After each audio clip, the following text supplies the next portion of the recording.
we have all of the pieces cleaned up and the areas that we don't want powder coat to get into have been either plugged with paper towel, or I use flash breaker tape on all of my fittings, my vacuum connections, my nut studs.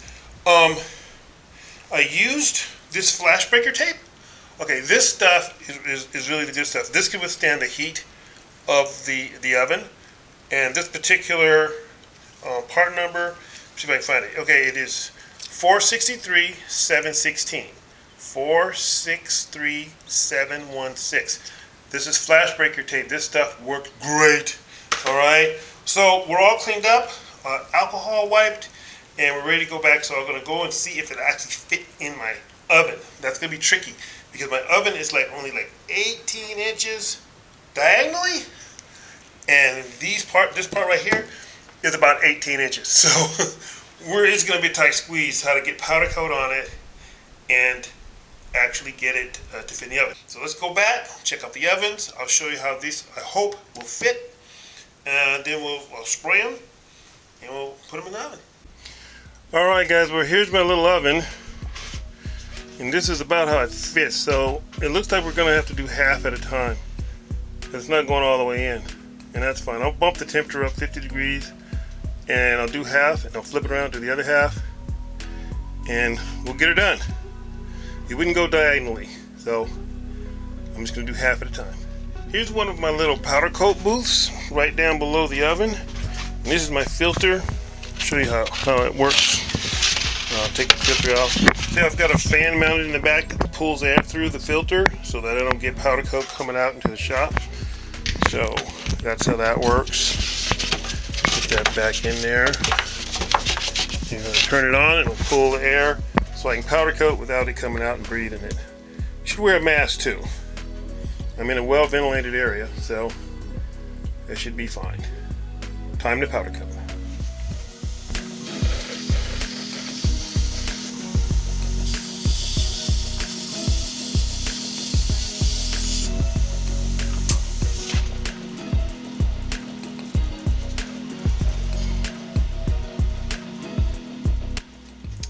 Alright, she's in. Powder coating the first half. Alright, valve cover looks like it's ready. Let's take it out, put it on the bench, and take a closer look at it. Open her up. And we'll be doing the intake manifold next. Look at there, look at there, look at there. What do you think about that? And I didn't have to take out the paper. I just left it in. So we'll look at it on the bench. Alright, I have the intake manifold over here in one of my other ovens, and I'm going to take it out and flip it over. So I did the bottom first, powder coated that, then I'm going to flip it over and powder coat the top.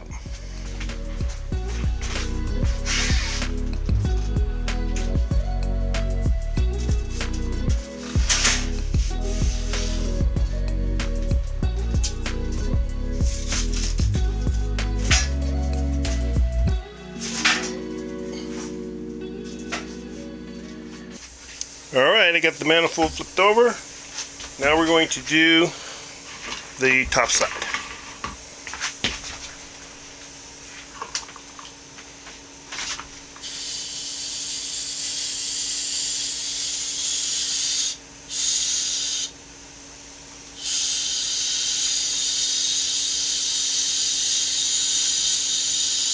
I use a little rotisserie so I can get all the different angles and sides that I want to get. Makes it convenient.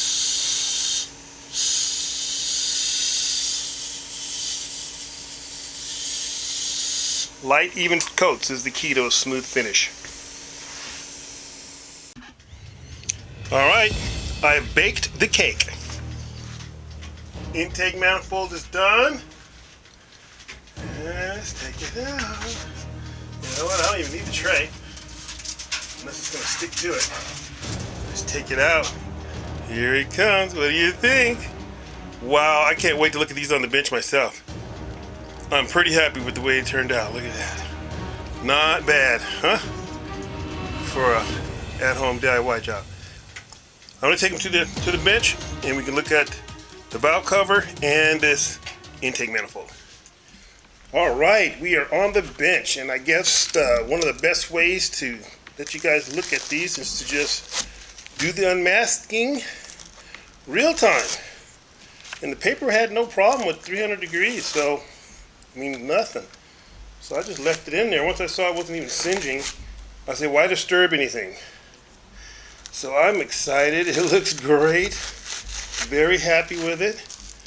I'm just going to take all the tape off and just use my little knife here and let you guys watch me unmask everything, and then we'll just put it in the car and you guys can see how it looks installed, because I'm stoked. And because this is paint, I mean it is powder coat but it's still paint, I can go ahead and do a diamond coating on this that will help me clean it even more, because there are 3 basic reasons why I chose to powder coat these parts in the first place. It's not just for aesthetics, but one reason was aesthetics. I thought it would look cool, and the second reason is I thought it would look cool for the viewers, for the camera and everything. I want to do different videos on the car, but to support that good look, I figured, well, why do extra work and clean it the hard way? And so I decided to just powder coat it to make it easier for me to clean. And so, and then it looks good also. I really like that. And see if this, how I can peel this off of the little label here. Try and get under the edge of it. Well, maybe I'll just go here. Wait a minute. Yeah, this is real time. I'm not going to cut it either. I'm going to let you guys watch if I screw up. If I screw up, no, I'm not going to screw up. I just need to get a corner and take off this tape. There we go. Look at that. Beautiful. Oh, I blew it. I'm blowing it. Let me get a little brush real quick to blow that off there. Get it off. Oh.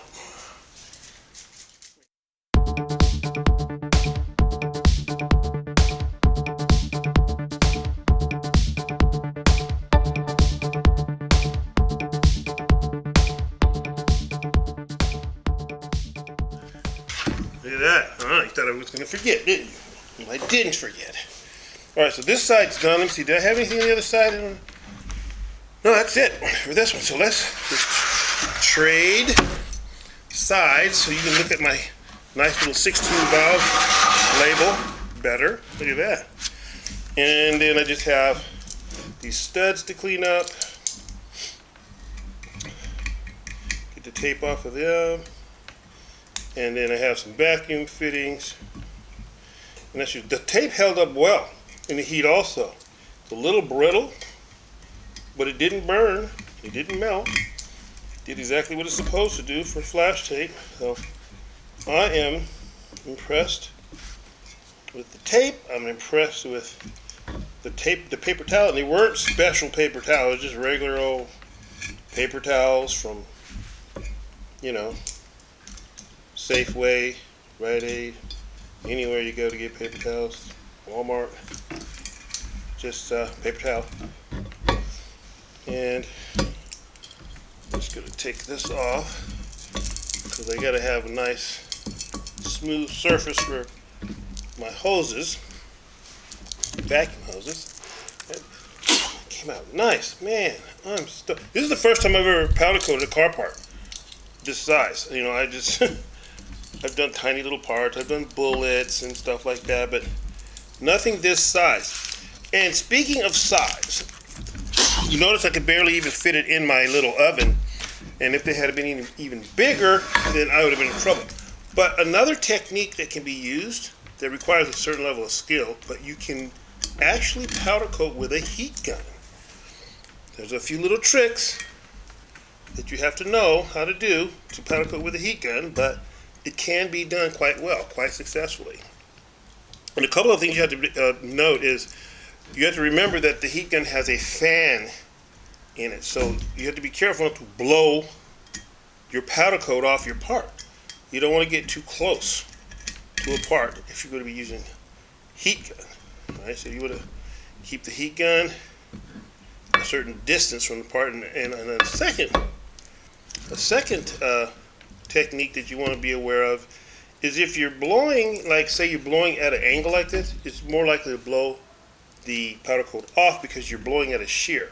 But if you blow straight down on the part, okay, straight down, even though you're blowing the powder coat, you're blowing it onto the part, so it'll tend not to blow it off. So that, keeping your distance, you know, the other little techniques, you have to learn your finesse, and you can do it. It's not that difficult. You can get your, oh, this is getting tedious. So I'm not going to make you guys watch this whole process. I'm going to clean these up, and then I'm going to install them, and then we're going to see what they look like in the car. Okay, the valve cover and the manifold are installed, and this is what they look like after the powder coat.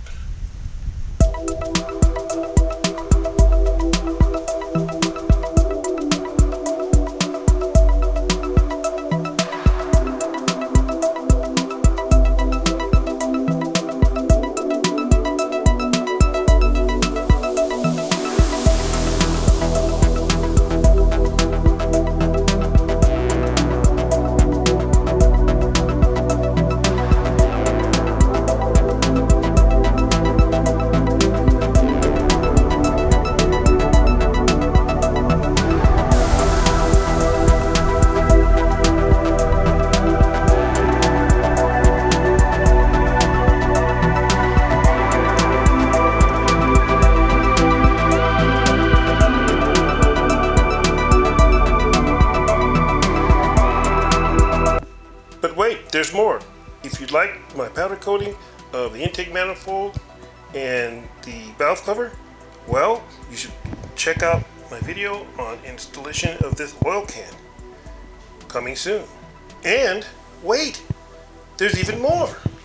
I'm also going to be doing a video on a custom fuel pressure regulator on the same vehicle. Coming soon. So search them, check them out, subscribe, and I hope you enjoy.